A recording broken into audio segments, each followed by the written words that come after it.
അസ്സലാമലൈക്കും. ഞാൻ Musina, medical coding ട്രെയിനറാണ്.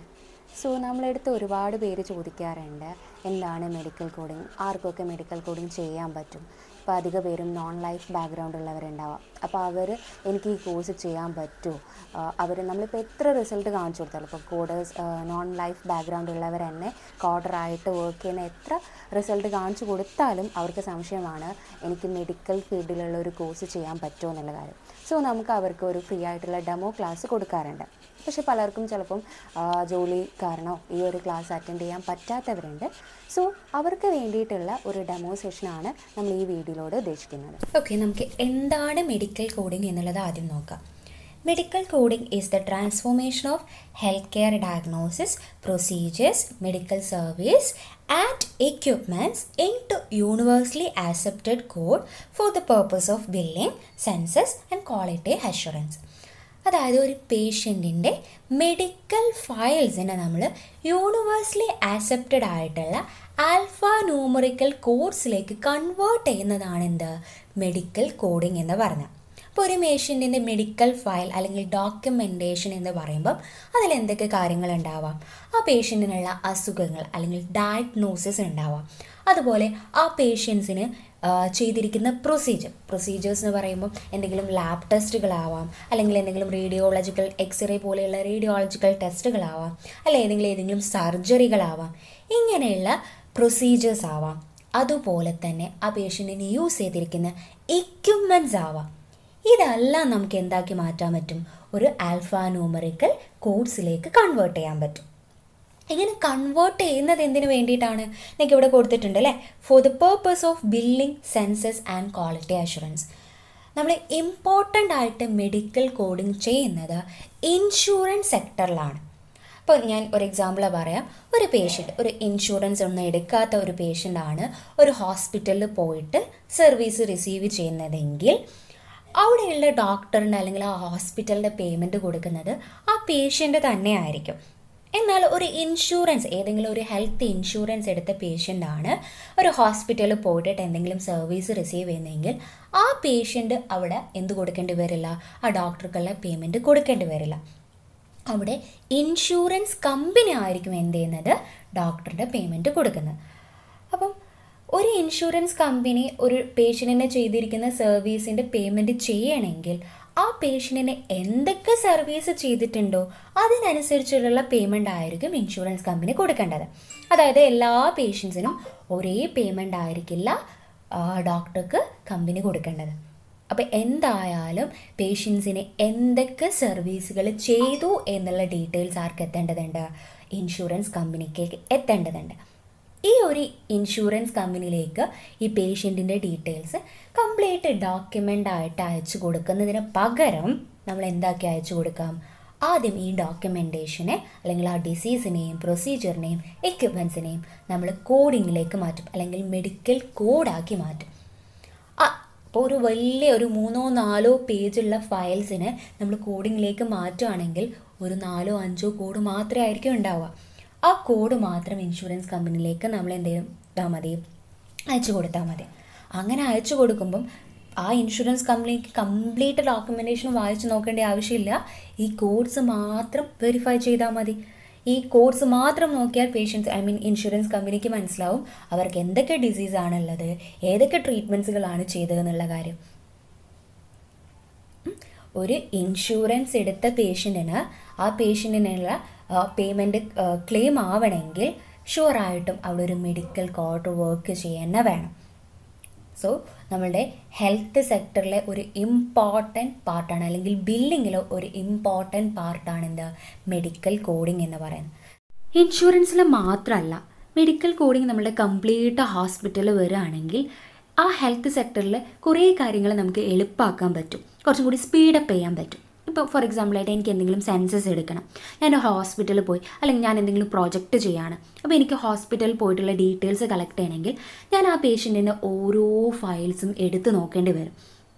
പക്ഷേ കംപ്ലീറ്റ് കോഡിങ്ങിലേക്ക് വരികയാണെങ്കിൽ എനിക്ക് ജസ്റ്റ് ഇന്ന അസുഖമുള്ള പേഷ്യൻസ് ഇന്ന ഹോസ്പിറ്റലിൽ എത്ര പേര് വന്നിട്ടുണ്ട് എന്നറിയണം.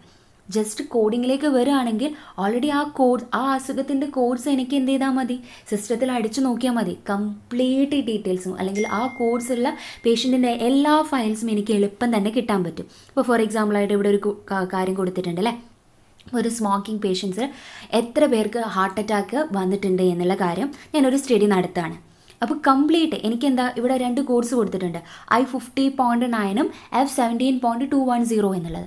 അപ്പോൾ ഹാർട്ട് അറ്റാക്കിൻ്റെ കോഡാണ് I50.9 എന്നുള്ളത്. F17.210 എന്ന് പറയുന്നത് സ്മോക്കിംഗ് നമ്മളുടെ നിക്കോട്ടിൻ ഡിപ്പെൻഡൻസിൻ്റെ കോഡാണ്. സ്മോക്ക് ചെയ്യുന്ന ആൾക്ക് നമ്മൾ കൊടുക്കുന്ന കോഡാണ്. അപ്പോൾ ഈ 2 കോഡും ഒരു പേഷ്യൻറ്റിൻ്റെ ഫയലിൽ ഉള്ളത് നോക്കിക്കഴിഞ്ഞാൽ എനിക്ക് എത്ര പേര് ഇതേപോലെ ഒരു സ്മോക്കിംഗ് പേഷ്യൻറ്റ് ഹാർട്ട് അറ്റാക്കുമായിട്ട് വന്നിട്ടുണ്ട് എന്നുള്ള ഡീറ്റെയിൽസ് കിട്ടും. സോ നമുക്ക് കംപ്ലീറ്റ് കാര്യങ്ങളും കോഡിങ്ങിലേക്ക് വരുമ്പോൾ എളുപ്പമാവുകയാണ് ചെയ്യുന്നത്.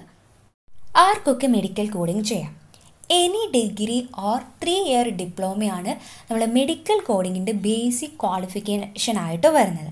ഏത് ഡിഗ്രി കഴിഞ്ഞവർക്കും അല്ലെങ്കിൽ 3 ഇയർ ഡിപ്ലോമ കഴിഞ്ഞവർക്കും എന്ത് ചെയ്യാം, നമ്മളുടെ മെഡിക്കൽ കോഡിങ് കോഴ്സ് ചെയ്യാൻ പറ്റും. നമ്മൾ സാധാരണ ഏതെങ്കിലും ഒരു മെഡിക്കൽ ഫീൽഡിലുള്ള കോഴ്സ് ചെയ്യണമെങ്കിൽ നമ്മൾ ഏതെങ്കിലും മെഡിക്കൽ ഡിഗ്രിയോ അല്ലെങ്കിൽ +2 സയൻസ് എങ്കിലും എടുത്തവർക്ക് നമ്മളൊരു മെഡിക്കൽ ഫീൽഡിലേക്ക് എൻ്റർ ചെയ്യാൻ പറ്റുള്ളൂ. പക്ഷേ ഇവിടെ നമുക്ക് അങ്ങനെയല്ല. നിങ്ങൾ +2 ഏത് ബാക്ക്ഗ്രൗണ്ട് ആയിക്കോട്ടെ, അതുപോലെ നിങ്ങളുടെ ഡിഗ്രി ഏത് ബാക്ക്ഗ്രൗണ്ട് ആയിക്കോട്ടെ, നോൺ ലൈഫോ ഏത് ബാക്ക്ഗ്രൗണ്ട് ആയിക്കോട്ടെ, നിങ്ങൾക്ക് എന്ത് ചെയ്യാൻ പറ്റും, ഈ ഒരു കോഴ്സ് ചെയ്യാൻ പറ്റും.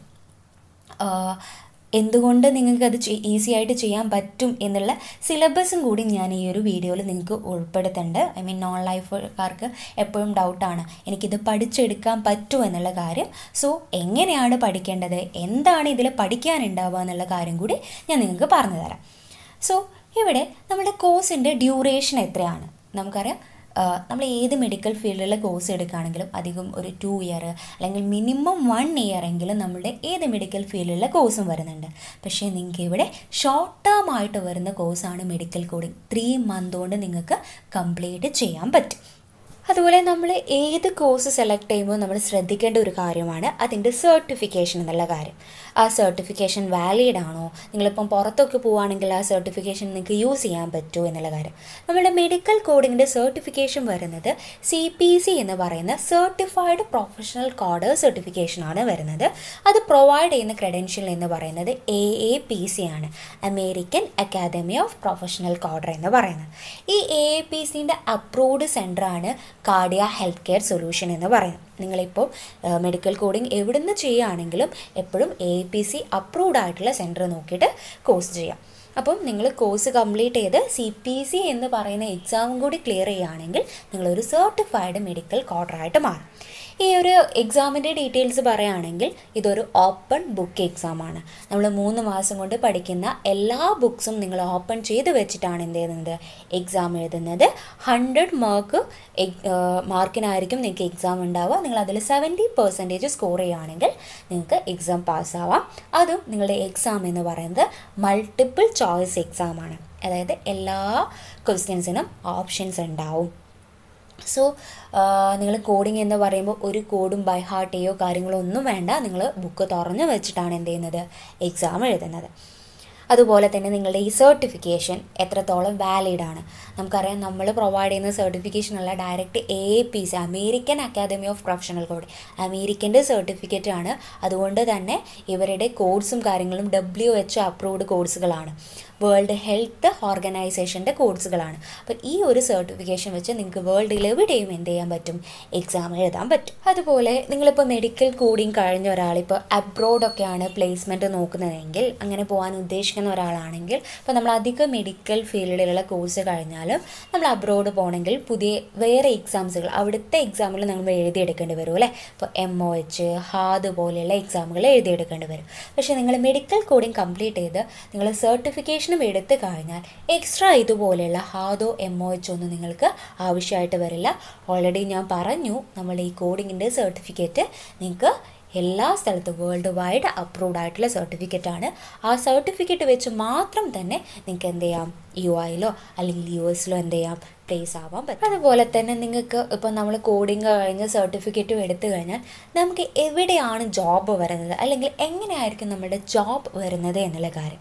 നിങ്ങൾ കോഡിങ് കഴിഞ്ഞ് പ്ലേസ്ഡ് ആവുന്നത് ഒന്നെങ്കിൽ MNCകൾ, മൾട്ടിനാഷണൽ കമ്പനീസിലാവാം. നമ്മൾ ഓൾറെഡി കണ്ടിട്ട് ഇപ്പോൾ നമ്മൾ ഈ പിക്ചറിൽ കൊടുത്തതുപോലെ IT കമ്പനീസിലാവാം നമുക്ക് വർക്ക് വരുന്നത്. അതല്ല, നമുക്ക് പിന്നെ വർക്ക് വരുന്നത് ഹോസ്പിറ്റലാവാം. ഹോസ്പിറ്റലിൽ നിങ്ങൾക്ക് കോർട്ടറായിട്ട് വർക്ക് ചെയ്യാൻ പറ്റും. അതുപോലെ പോളിക്ലിനിക്സിൽ നിങ്ങൾക്ക് വർക്ക് ചെയ്യാൻ പറ്റും, അല്ലെങ്കിൽ റിസർച്ച് സെക്ടേഴ്സിൽ നിങ്ങൾക്ക് വർക്ക് ചെയ്യാൻ പറ്റും. അതുപോലെ ഇൻഷുറൻസ് സെക്ടേഴ്സിലും നിങ്ങൾക്ക് കോഡറായിട്ട് വർക്ക് ചെയ്യാൻ പറ്റും. നിങ്ങൾക്കറിയാം, ഇപ്പോൾ ഒരു മെഡിക്കൽ കോഡിംഗ് എന്ന് പറഞ്ഞാൽ ഒരു പേഷ്യൻറ്റിൻ്റെ ഫയൽസിനെ കോഡാക്കി മാറ്റുന്നതാണ്. ഈ കോഡ്സും കാര്യങ്ങളും നമ്മൾ അയച്ചു കൊടുക്കുന്നത് ഇൻഷുറൻസ് കമ്പനിയിലേക്കാണ്. അപ്പോൾ ഇൻഷുറൻസ് സൈഡിലും ഒരു കോഡർ ആവശ്യമായിട്ട് വരും, അതുപോലെ ഹോസ്പിറ്റൽ സൈഡിലും ഒരു കോഡറായിട്ട് ആവശ്യമായിട്ട് വരും. പക്ഷേ നമ്മൾ ഇന്ത്യയിൽ നോക്കുമ്പോൾ നമുക്ക് അധികവും വർക്ക് വരുന്നത് മൾട്ടിനാഷണൽ കമ്പനീസിലാണ്. നിങ്ങൾക്കറിയാം, ഈ ഇൻഷുറൻസ് നമ്മൾ നാട്ടിനേക്കാളും പുറത്ത് അബ്രോഡാണ് കുറച്ചും കൂടി ഇൻഷുറൻസിന് സാധ്യതയുള്ളത്.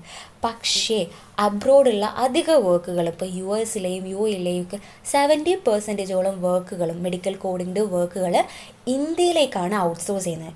സോ ഇവർ നമ്മളുടെ MNC മൾട്ടിനാഷണൽ കമ്പനീസിന് കോഡ് ചെയ്തതിന് ശേഷമാണ് തിരിച്ച് US-ലേക്കൊക്കെ അയച്ചു കൊടുക്കുന്നത്. സോ നിങ്ങൾക്ക് നാട്ടിലും MNCകളിൽ ഇഷ്ടം പോലെ വർക്ക്സ് ഓപ്പണിങ്സ് കാണാൻ പറ്റുന്നുണ്ട്. നിങ്ങൾ തന്നെ ജസ്റ്റ് ഒന്ന് ഗൂഗിൾ ചെയ്ത് നോക്കിയാൽ മതി നമ്മുടെ നാട്ടിൽ എത്രത്തോളം മെഡിക്കൽ കോഡിങ്സിന് ഓപ്പണിങ്സ് വരുന്നുണ്ട് എന്നുള്ള കാര്യം. അതുപോലെ നമ്മളുടെ ഒരു ഡൗട്ടായിരിക്കും, മെഡിക്കൽ കോഡിംഗ് എന്നുള്ളത് നമുക്കൊരു കരിയറായിട്ട് ചൂസ് ചെയ്യാൻ പറ്റുമോ എന്നുള്ള കാര്യം. ഷുവറായിട്ടും നിങ്ങളിപ്പോൾ ഒരു കോഡിംഗ് കഴിഞ്ഞ് ഫസ്റ്റ് ഒരു കമ്പനിയിൽ ഒരു മെഡിക്കൽ കോഡറായിട്ടായിരിക്കും വർക്ക് ചെയ്യുക. നിങ്ങൾ ജീവിതകാലം മുഴുവൻ നമ്മൾ അവിടെ ഒരു കോഡറായിട്ടായിരിക്കില്ല വർക്ക് ചെയ്യുക. നിങ്ങൾക്ക് അവിടുന്ന് ഒരു സീനിയർ കോഡർ ആവാൻ പറ്റും, അവിടുത്തെ പ്രോസസ് കോച്ച് ആവാം, അതുപോലെ അവിടുത്തെ ട്രെയിനർ ആവാം, ടീം ലീഡർ ആവാം, അവസാനം ആ കമ്പനിയിലെ മാനേജർ പോസ്റ്റിൽ വരെ നിങ്ങൾക്ക് എത്താൻ പറ്റും. ഇത് നിങ്ങളുടെ പെർഫോമൻസിനെ ഡിപ്പെൻഡ് ചെയ്തിട്ടാണ്. ഇപ്പോൾ ഒരു 5 വർഷം കൊണ്ട് അവിടെ കോഡറായിട്ട് വർക്ക് ചെയ്യുന്നവരുണ്ടാവാം, ആ ഒരു ടൈമിൽ തന്നെ ചിലപ്പോൾ മാനേജർ പോസ്റ്റിലേക്ക് എത്തിയിട്ടുള്ളവരുണ്ടാവും. ഈ മെഡിക്കൽ കോഡിങ്ങിൽ നമുക്ക് മെയിൻലി വേണ്ടത് ആ ഒരു പെർഫോമൻസിനാണ് ഇമ്പോർട്ടൻസ് വരുന്നത്. നമ്മൾ എത്രത്തോളം നന്നായിട്ട് ആ ഒരു ഫീൽഡിൽ നിങ്ങൾക്ക് പെർഫോം ചെയ്യുന്നോ അത്രത്തോളം നമുക്ക് എന്ത് ചെയ്യാൻ പറ്റും, നല്ല രീതിയിൽ നമുക്ക് വർക്ക് ചെയ്യാൻ പറ്റും. കാർഡിയ ഹെൽത്ത് കെയർ സൊല്യൂഷൻ എന്ന് പറയുന്നത് നമ്മുടെ സൗത്ത് ഇന്ത്യയിലെ ഫസ്റ്റ് aapc അപ്രൂവ്ഡ് സെൻ്ററാണ്. സോ നിങ്ങൾക്ക് ക്ലാസ്സസ് നമുക്ക് ഓഫ്ലൈൻ ക്ലാസ്സസും അതുപോലെ ഓൺലൈൻ ക്ലാസ്സസും നമ്മൾ പ്രൊവൈഡ് ചെയ്യുന്നുണ്ട്. നമുക്ക് ഓഫ്ലൈൻ ക്ലാസ്സസ് ആണെങ്കിൽ ഡെയിലി 3 അവറും ഓൺലൈൻ ക്ലാസ്സസ് ആണെങ്കിൽ ഡെയിലി 1.5 അവറും ആയിരിക്കും ക്ലാസ്സസ് വരിക. ഓൺലൈൻ ക്ലാസ്സസ് നിങ്ങൾക്ക് afternoon and night batches available ആണ്. ഗൂഗിൾ മീറ്റ് വഴി ഡയറക്റ്റ് ലൈവ് ക്ലാസ് ആയിരിക്കും ഉണ്ടാവുക.